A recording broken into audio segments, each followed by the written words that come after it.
The Anglo-Saxon time period consisted of many battles, moving of kingdoms, and many different leaders. Through many invasions from the Viking Empire, the Anglo-Saxons were forced to many different places in their British homeland. The Vikings were devastating to the poor Anglo-Saxon people. They were constantly on the move because of the destruction to their homes caused by the Viking clans.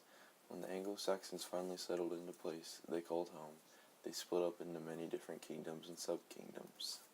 The Anglos took over north and the middle section of England, while the Saxons took over southern England.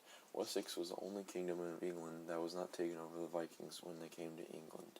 There were two tribes, the Bythons and the Gaels, and they took over what is now Britain and Ireland. However, the Vikings were not great conquerors, but they worked very hard and relentlessly and had successful raids of treasure in England. After they were out of power, Edward the Confessor, an English king, takes power in 1046, but in 1066 he dies. After this, the Normans overpower the Anglo-Saxons, ending the Anglo-Saxon period. Prior to the invasions, Britain was inhabited by various groups who understood each other with common speech, language, customs, and religion.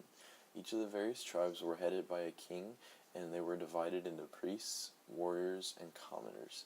The biggest flaw was the lack of political unity, which made them very vulnerable to enemy invasions. By the 10th century, the Anglo-Saxon territory was divided into 7 separate kingdoms, commonly referred to as the Heptarchy. Each kingdom was ruled by a king and the king's son, who were called Aethelings and Ealdormen, or the ruling nobility. In a typical Anglo-Saxon village, there was a basic unit of land called a hide. A hide was enough land to support one family, and it varied in size from 40 acres to 4 square miles. There were approximately 100 hides formed into a unit known as the hundred. For each hundred, there was a leader known as the hundred elder, which was responsible for administration, justice, and supplying military troops, as well as leading their forces.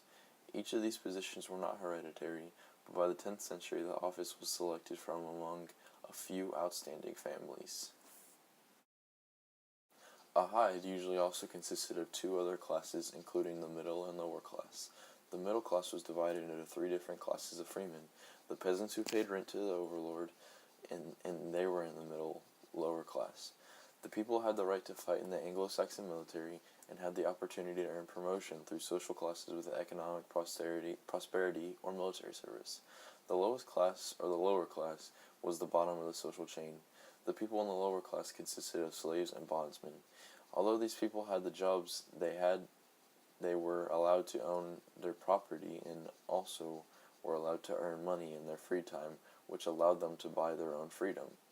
When times got really difficult, they sold themselves to slavery to ensure they were provisioned.